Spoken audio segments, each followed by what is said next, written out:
I'm on a mission to grow a YouTube channel based on one of my personal passions. I'm following and documenting all of the guru advice and want to show you what has worked for me and where I failed so that you don't have to. Smaller channels work differently from the bigger ones, and as most of the advice is coming from the people that have been on top of the mountain for a long time, I thought it would be valuable to share kind of the lessons that I learned and the advice that worked for me, and which advice turned out to be a little different for someone just starting out.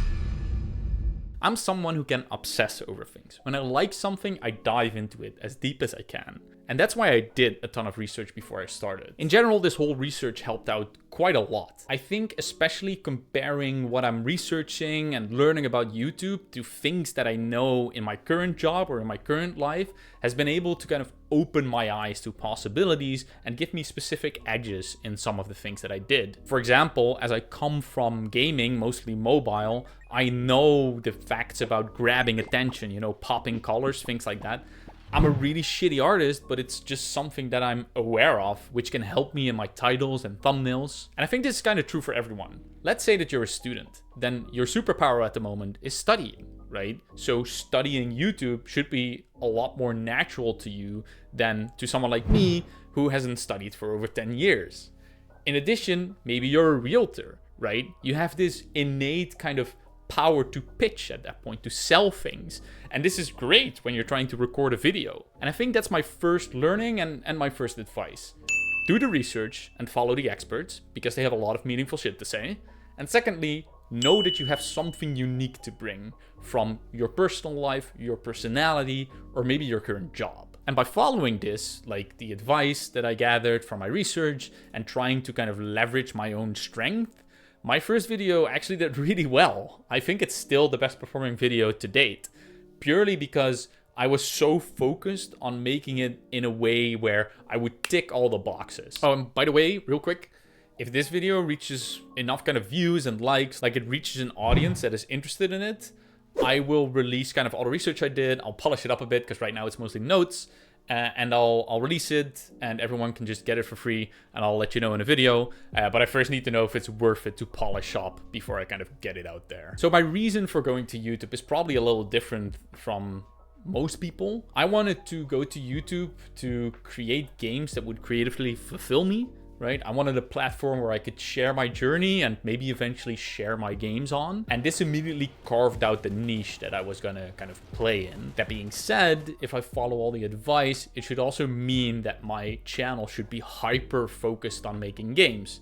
And making a video like this is actually breaking the rules that is being kind of told by most of the experts of like, focus down and do not alienate your audience. However, I soon realized that I actually enjoyed YouTube quite a bit. I enjoy the presenting aspect, I enjoy the prepping aspect, I enjoy kind of editing the videos, even though everyone also says that you shouldn't do that and you should hire an editor. And to be fair, I probably should hire an editor because my editing kind of sucks, but then again, right, it's also fun to do, and it's good to keep doing the things you like the most because at least that will motivate you. And even though my channel should be hyper-focused, currently I have 2 really good performing videos. One of them is my first devlog, and the other one is a rambling video, as I call these, where I just kind of spout out knowledge or things I know about. And to me, it kind of indicates that I'm not yet at the point where my niche is that kind of set in stone. And secondly, maybe my niche is actually bigger than I originally kind of anticipated. Maybe my niche is not necessarily only making the games, but making games and talking about everything that goes around that, including YouTube to a certain extent, because it's my main platform where I share this. And to me, that's kind of another lesson that I took from the experts and that I applied myself. It's like, yes, follow your niche, but then again, don't let it limit you, right? Especially when you're still small, search. Find out what you find fun, find out what you enjoy, and find out what brings viewers to your channel and still fulfills the goal you have. And then maybe you figure out that your niche is a lot bigger than you originally anticipated, right? Maybe my niche is everything that revolves around making games and not just making games. So speaking of niche, another thing that a lot of the gurus kind of explain is that you should set a goal for yourself. And yeah, that's actually really good advice. Like, it's really hard to get up out there and do these videos and do the game and do everything all at once if I don't really have a clear thing to work towards, right? Like, why am I gonna do it in the first place? Some of my videos are not gonna get a lot of views, and I should be fine with that because it brings me further to my goal. And to me, my goal was also what would make my channel unique, right? My goal was to go to YouTube to create authentic, realistic, but still educational kind of devlogs that don't cut out all the pain and suffering that comes with creating games. And for me, this kind of authenticity was the biggest pillar of them all, which is also why I wanted to do these, right? Like a month in review. How did it go? How do I feel about it? Am I doing well enough for myself? And for me, it also created a nice little challenge, right? How do I make the mundane entertain? Because truth be told, making games is not all sunshine and rainbows and fun. It's a lot of really boring stuff that happens. And somehow I need to figure out a way where this is still entertaining to watch, because that's why you're here. Now, this is a very different goal from I want to be a big YouTuber, right?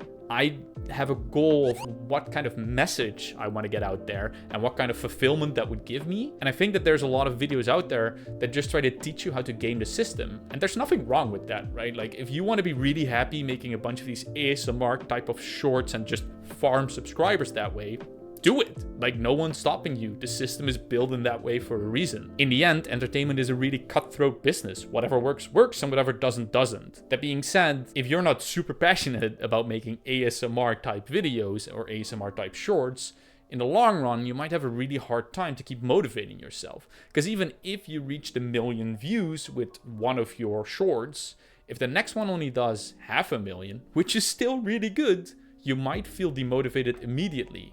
And if that happens twice or thrice, you're screwed. And so far, this goal for me has just really worked, right? It allows me to stay passionate and motivated on camera because people will see it if you're not. And in addition to that, if I would have to sit here and talk about, for example, economics, I'm not that interested in it, at least not right now. So I won't be able to kind of get it out there in a way that I'm able to get out this. Like, the only thing that's stopping me at the moment is the light, because the light keeps changing because I move my arms a lot. And normally when I talk and I'm passionate, like, I will move more and more and more and more, but I need to kind of limit myself at the moment because this lighting setup that I have is ass, and it keeps changing the kind of flickering and shit like that. It's a mess. So for me, finding this goal just really worked. It's advice that I would tell everyone to follow. It allowed me to keep my schedule up, releasing a video a week, even if sometimes I just don't feel that much like it. Something in me really wants to kind of get this message out, and something in me wants to work towards that goal. Even when a video fails and it moves the needle forward towards that, I'm somewhat happy. Setting a goal like this will not guarantee success, but it will at least guarantee motivation, which is the first important step towards success. Now, talking about YouTube and passion, YouTube takes a lot of time. And you guys, probably like me, have a lot of other stuff to do in your life. For me, it is my full-time job, my actual life, making the game, and then making the YouTube videos. And I think what's important to realize here is that you will hear a lot about upload cadence. And yes, I am currently doing the weekly uploads, but you don't really have to. I've seen multiple kind of people explain that the cadence, the 2-week or 1-week cycle, is not necessarily a proven thing. Unless it's your main business, right? Every upload you do is money. But when it's not, this whole kind of, I need to do this every week or I need to do this every 2 weeks, is probably you just being too hard on yourself. And if you kind of burn yourself out on that, like do content every week, put all your time and effort in it, you're gonna get hurt because videos are gonna fail. And if you put everything into it, it's gonna suck, man, and you're not gonna enjoy it. It's the same as for game development. I do not believe in crunch, right? For those of you that don't know, crunch is when developers make a ton of overtime and eventually just get a product out that is according to the needs of the company. Now, crunch is the easiest way to destroy a human being, because no one, and I mean no one, can guarantee that your game is gonna be a success. Now, I come from mobile, right? We release often and we release a lot. Let's say that for every release, I burn all the employees to the ground. I have no semblance of security that any of these releases will do well. And if every time we release something, it fails according to whatever benchmarks we set, I'm destroying human beings, right? I don't want to fucking do that. And it's the same for you, right? You're a human. Take your time. You can be sick. You can skip an upload. You can not finish your task for once. You know, chill. I think this goes beyond YouTube, right? Like, this is just general advice from working with humans for a long time, which most people tend to forget when they talk about employees. They're all fucking humans. People make mistakes. Things go wrong. Chill, right? Be human. Allow yourself to make mistakes and don't feel too bad about missing a deadline. Even deadlines that you set for yourself. Now, there's a ton of these YouTube Kickstart courses or level up programs that successful creators have set up. I haven't followed any of these and I have no clue about it, but it seems that there's no real school yet for doing anything YouTube related or becoming a content creator. However, there are a lot of schools that will teach you about game development and game design. And I actually went to school for 8 years. If you want to know a bit more about that, and if I would advise you to do the same, have a look at this video, right? Like, it will at least try to give you a semblance of advice if this is something that is good for you. If not, thank you for watching. And if you like this kind of content, I'm here every week.